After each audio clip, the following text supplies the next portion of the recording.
All right, this is Skip, this is Molly. It happens to be Skip's birthday. Happy birthday, buddy. But we're here really to work more with Molly. In this video, I'm going to go over a pattern game called the 1, 2, 3 game. Molly has a problem with being reactive to some dogs that react to her on streets. Generally larger dogs and dogs that are barking or baring teeth or growling at her. Now, I've gone over dog body language and cutoff signals with the Guardian off camera. If you don't know this, you definitely need to learn what both of those are. If you spot that your dog is giving another dog or a person a cutoff signal and you increase the distance, your dog does not have to go higher. So a lot of times when it comes to dogs, we are just doopsie-doo. We're not paying attention. We're on our phone. We're talking to people on the walk, and the dog is saying, oh, that dog was scary. That dog is scary. I'm flipping my ears back. I'm lowering my head. I'm licking my lips. I'm getting tense. And then we're just keep on walking them right up to that dog, and we think we're just walking past that dog. Your dog's like you're walking into a fight. So if I recognize my dog body language says I'm uncomfortable, and I turn and I walk the other direction or move away, that can help my dog feel more relaxed. Now, cat for Skip. All right, so what we're going to do now is basically I'm going to go over something called the 1, 2, 3 pattern game. So all I'm going to do is just say 3. Now, this is going to be really not a practical application in this video. This is more the how-to. 3. So all you're going to do is just pull out treats, and I would normally walk around the house, but for the video purpose, I'm going to stay in place. 3. And you're just going to say 3 and then deliver the dogs a treat. And I want you to walk around your house doing it. And since there's 2 dogs, if you have both of them, 3 and then give them both a treat. So first we're going to do that for literally about 30, and you can use kibble for this as well. So maybe use their kibble. 3, because we're going to give a lot. We need that 3 to be something that gets their attention. Now, and I'll explain how we're going to use this later on. Now, after I've done quite a bit of 3, much more I've done here, then I would go 2, 3. Now, right there, I did something I tell my staff not to do. Don't say 3 and over. You can, but you always want to say it the same way. So 2, 3. And eventually I would say 1, 2, 3. Again, I enunciated. 1, 2, 3. So I'm not saying yes, I'm giving the treat at the 3. So what I would have you do is grab maybe a whole meal and with the kibble and just say 3 treat, 3 treat. I know it's a lot, but that's the whole point with that's 3 to be, I snap and look up at you when I hear the 3. So we do that with maybe 2 meals with each dog, so they're getting like 30 or 40 treats. I mean, the way I learned this, they said spend 5 minutes giving it, and I think that's a little excessive, but do it a whole bunch of treats, or kibble. And then eventually 2, 3, and I'm giving after 3, then 1, 2, 3. Now, once we've loaded this, and you know you're loaded properly, when you say 3, dogs look up at you. So then what you would do is, as I'm walking down the street, let's say I'm walking down the street and I see that there's another dog that comes out, it's a grumpy dog, and it's going to be walking past us. Now, if I have the ability to, I would try to walk in the street or walk around the dog, but what I could do is, as I'm walking, go 1, 2, 3. 1, 2, 3. And the dog is going to basically be walking and hearing 3, looking up. So if the other dog's walking here and I'm looking up here every couple steps, I'm getting a reward at the 3, and I'm redirecting looking at my handler as a dog as opposed to looking at the boogie person. So we usually do this with dogs that are about to get distracted, and we want to recapture their attention. But if we're walking down the street, and it's the Santa Monica, so it's there's a lot of dogs, and it's sometimes a confined area. So we're doing 1, 2, 3, 1, 2, 3, when you are not around other dogs. There's no distractions. There's no reason for the dog not to look at you. We practice first in the house with the 3. Then we do the 2, 3. Then we do the 1, 2, 3. Then and for you, what I would actually have you do is probably walk around your hallway. You have a nice apartment complex with a nice narrow hallway. 1, 2, 3. There's nothing to sniff. The dog's walking next to you, checking in with you. You say 3. So walk around your complex. You don't have to worry about other dogs. I know there's some other dogs here, but if you see one, practice that U-turn like we talked about off camera. So then eventually you want to get to the point where I would recruit some neighbors. And your hallway is here. I can't remember how wide they are. If they're too narrow, you might want to not do it there. But I cheat when I have dogs. I don't just let random things happen. Sometimes it works out well. Sometimes it works against you. What I would do is I would recruit because she has a problem with Goldens. Maybe we find another Golden if I eventually want to work on it. But I would just find a dog that, and you can even use him, although they're a bit of knuckleheads, but find another dog where we can practice walking past. And she already knows the other dog. She's kind of indifferent. We don't want a dog that she's so excited she wants to play with, or a dog that she doesn't like, just a dog she doesn't really care about. So if there's a dog, you mentioned there's a lot of dogs in the complex, find one that she's like that with. Just say, hey, would you mind when we just walk in front of the building and past each other? So at first we practice the 3, then the 2, 3, then the 1, 2, 3 here. Then we're practicing it 1, 2, 3 as you're walking the whole time. 1, 2, 3, treat. 1, 2, 3, treat. After a while, she's now practicing motion, looking at me when I hear the treat. And then you eventually have a friend who has that dog that you can practice walking by, and she's practicing looking at it. Now, I generally try to keep the dog, the orientation matters, but I would try to keep the dog, like if the dog's passing me, I would try to keep the dog passing on my side, so the dog, Mollie's on this side, so I'm a buffer in between. But eventually you can kind of go back and forth. But if I know what the disposition of this other dog is, I know that she's indifferent to that dog, now I'm helping her practice passing the dog while she's looking at me and getting a 3 and she's looking away from the other dogs. And if it's like a short period of time, 1, 2, 3, 1, 2, 3, 1, 2, 3, I can make it really fast and deliver those 3s, and she's checking in with me instead of looking at the scary dog. Now, a couple other things that I went over with running on camera. If you have a dog that is reactive, puppy, puppy, sit, yes. Yes. So if I'm walking a dog, and I'll show you with Mollie, so let's say I'm walking, and I want to just hold it, when I'm going to do this, I hold the treat to her, and I say turn, complete my turn, take 1 step, and say yes, and release the treat. Then I would take about 6 or 8 paces that way, and I would do the same thing, turn, take 1 step after I completed the turn, say yes, and release that treat. So if you're walking down the street, every block, I'd like you to do 2 U-turns. So you pull a treat, touch the treat to the dog's nose. I always turn with the dog on my outside. If you turn in front, there's sometimes a crash into you. So turn, I touch the treat to the nose, then I say turn, then I execute the turn. Take 1 step and release that treat. Take about 6 or 10 paces so you don't get dizzy, and repeat the process and go back the direction you're going. So if I do this every block, when you do see another dog and you do that turn, he's like, oh, this is just what we normally do. Now, something else we can do is the find it game. So let's say if there's another dog, let's say that where the camera is, this is the sidewalk, and this is kind of a grassy area. And I see that there's a dog walking by, and it's going to be walking along this path. I might just say, find it. Don't break the TV. Find it. Oh, you missed that one. Find it. So I find this in little grassy areas. So every block, I would like to have you do this as well. Pick about 5 treats, find a nice grassy area, find it, and don't ever throw it over the dog's head. So if I want Mollie to look here, Mollie, find it, and I throw it in front of her, then she goes and gets it.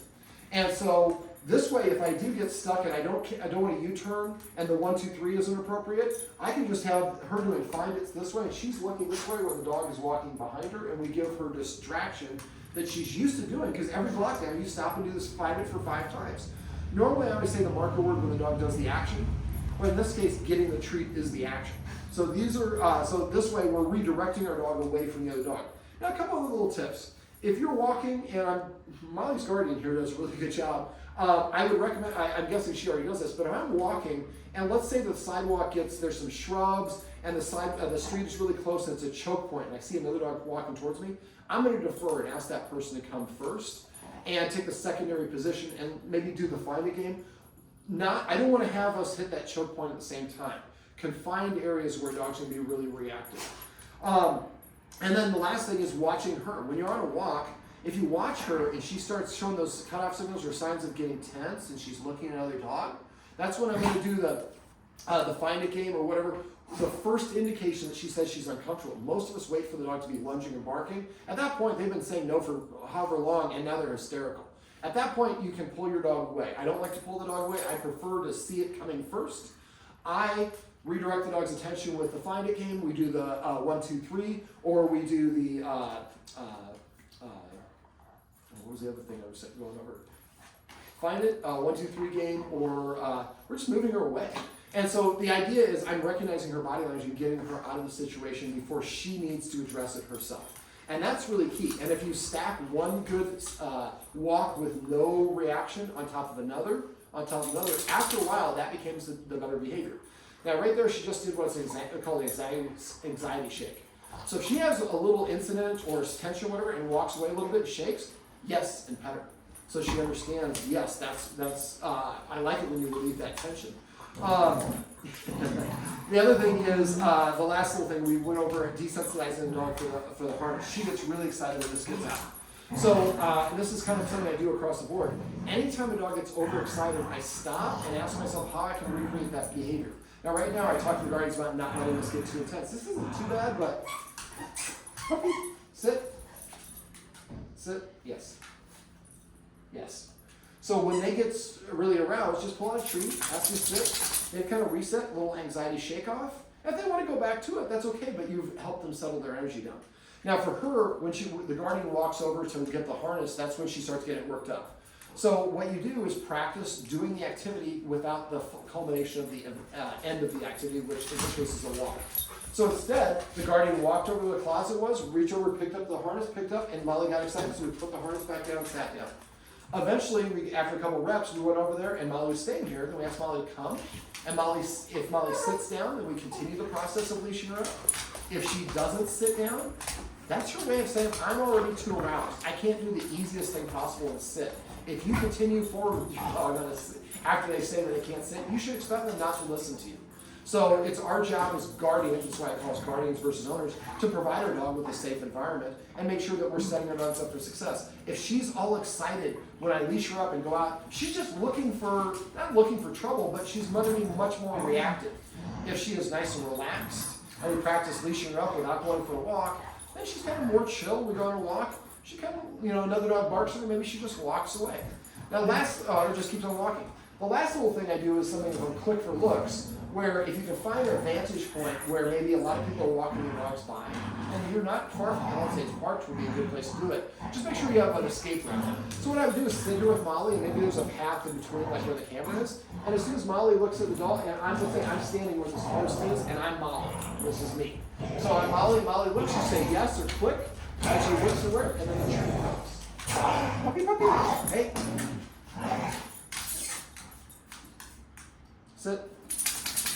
Yes. Sit.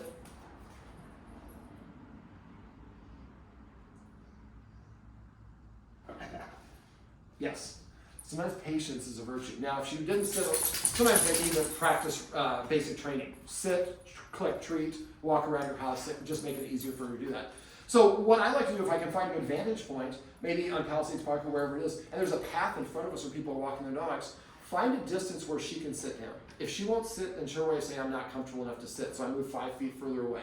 And I would try to have you on the east side, not on the west side, because the west side you're kind of blocked by the ocean or that wall. And so if something comes towards you, I want you to have escape route. And so what you do is just every time that Molly looks at the dog, you say click or say yes, and she looks away and gets a treat. This is called the engage-disengage game. But basically, after a while, she'll look at the dog and she'll look away automatically because she's got permission to do that. Then you would click for her to disengage it. But this is a nice way to help her build a positive association. And the last little trick I like to use is either a spoon or a package of cream cheese or peanut butter. And so licking releases the feel-good endorphins. So if you have the packet would work better if you're outside. And basically, so she sees another dog, you start squirting stuff, she's licking it as she's watching the dog walk by. So what we're saying is when you see a golden retriever walk by, when you see a setter walk by, you're getting treats while it's happening. And I have managed the distance. I'm keeping you far enough away where you don't perceive it to be a threat. If she won't take the treat or stops licking, if she won't take the treat or stops licking, that means that she's about to explode. So then I'm going to immediately move her away. Yes. Yes. These are such good dogs, but you're knuckleheads. You shouldn't play so rough when we're doing a video. We talked about this. Just kidding. All right, so these are a whole bunch of little tricks. Now, there's multiple things that you can do, and sometimes you're going to work with combinations of them. But the main thing is if she is stiff or gives you that uncomfortable body language, your job is to either redirect her or increase the distance, and so she doesn't do it. What I'd like you to do is set a goal, and what helps people is there's big football games going on today. Keeping score helps. So when you're doing this sort of game, maybe on a walk, every dog that we pass without her barking, that's a score of 1. Every time that she barks at a dog, that's a score. So eventually at the end of the walk, what I'd like to see is your walk being like 38 to 1, 38 to 0. So I passed 38 dogs and only reacted to 1 of them. And then you're going to take note of what that dog's characteristics are, so maybe you need to practice against setters or whatever it is. But if she walks by a dog, puppy, puppy, she walks by a dog, Yes. After you get a couple steps by? Yes. Every time you pass a dog and you don't bark, I say yes and give you a treat. Well, then I'm more likely to do it. Now, the Guardian also hired a trainer who used some methods I don't really use for loose leash walking, which aren't really working corrections, popping the leash. It's one of the questions I actually ask people I'm going to hire. When should you pop the leash? Never. And so if I have treats, I'm walking. Yes. Well, Molly did it. So if I have a treat in my hand and every time Molly looks at me, I hold the treat out, and if she stops, stop too, so she has to come back to you. But, and let's see if I can do a little, can you take a couple steps back? Let's see if I can show you a little. Would you prefer to have her walk on your right side or your left side? My right. You're right, okay. So what I do is, come here, buddy, is I just walk around. Yes. Yes. Now this is a very small circle. Yes. So as soon as she looks at me, I say yes. I'm trying not to get dizzy. Well, what are we achieving here? And a little excitement there, so I turn.